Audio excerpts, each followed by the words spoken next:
کے تاج والے، دو جہاں کے راج والے، عرش کی معراج والے، آسیوں کی لاج والے، حبیبی یا سبحان تیری جب کے دید ہوگی، جب میری عید ہوگی، میرے خواب میں تمہارا مدنی مدینے والے۔ بچے کی تربیت کو ماہرین نے 3 حصے میں تقسیم کیا ہے۔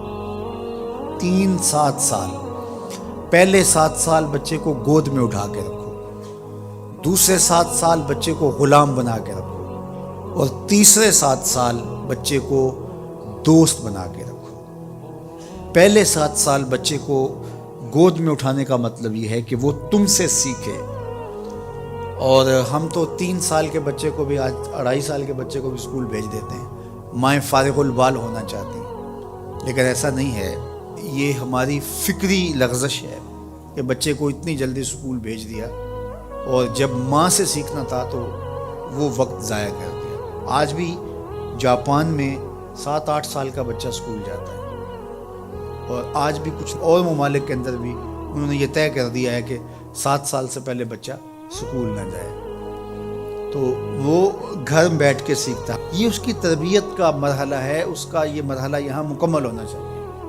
اس کے بعد جب وہ جائے گا تو اس کے قواعد مضبوط ہو چکیں گے اور وہاں جا کے سیکھے گا۔ یہ پہلا اس کا مرحلہ یہاں سیکھنے کا ہے۔ ظاہر ہے باپ تو وہ توجہ نہیں دے پاتا، تو ماں کو بھرپور توجہ اس بچے کی طرف دینی چاہیے۔ عمومی طور پہ ماضی میں مائیں اپنے بچوں کی تربیت میں انتہائی مبالغہ کرتی تھی اور بہت زیادہ محنت شاقہ کرتی تھی، چونکہ ان کی توجہات کا کوئی اور مرکز نہیں ہوا کرتا تھا، اور وہ سمجھتی تھی کہ ہمارا یہی کام ہے کہ ہم بچوں کی اچھی تربیت کر لیں، اور چند بچوں کی تربیت ہی ماں کی ذمہ داری ہے، اور یہ اگر احسن طریقے سے نبھا دے تو اس نے اپنا حصہ امت میں بھی ڈال دیا، معاشرت میں بھی ڈال دیا، اور قوم بنانے کے اندر بھی اپنا حصہ ڈال دیا۔ لیکن اگر وہ اپنا یہ فریضہ انجام نہیں دیتی، اس میں کوتاہی کر دیتی ہے، تو اس نے پھر کچھ بھی نہ کیا۔ اچھی نسل اچھی ماؤں کی گود سے پروان چڑھ کے ہی معاشرے کو نصیب ہوتی ہے، اور یہ بنیادی اکائیاں ہیں، بنیادی اینٹیں ہیں جس سے معاشرت ترتیب پاتی ہے۔ اس لیے یہ ماؤں کی ذمہ داری ہے۔ اور دوسرے 7 سال جو ہے وہ غلام بنا کے رکھو، مطلب کیا کہ ان پر احکام نافذ کرو۔ وہ از خود فیصلے نہیں کر پاتے اور اچھے نہیں کر پائیں گے، ان کے فیصلے تم کرو، ماں باپ۔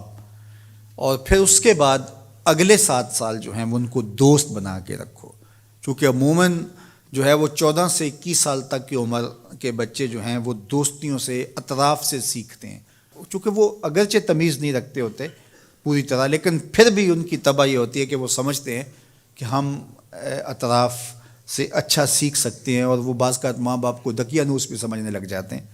تو اس وقت ماں باپ تھوڑی سی حکمت کے ساتھ ان کی دوستیوں پہ غور کریں کہ ان کی دوستیاں غلط لوگوں سے نہ ہوں۔ میرے اور آپ کے آقا مولا نے ارشاد فرمایا، المرء علی دین خلیلہ فلینظر احدکم من یخالل۔ ہر شخص اپنے دوست کے دین پہ ہوتا ہے، اور آپ دیکھیں کہ آپ کس سے دوستی کر رہے ہیں۔ اگر اس کا دین خراب ہوا، اعتقادات خراب ہوئے، نظریات خراب ہوئے، اس کے اعمال اور اخلاقیات خراب ہوئے، تو اس کا رنگ آپ کے اوپر چڑھ جائے گا۔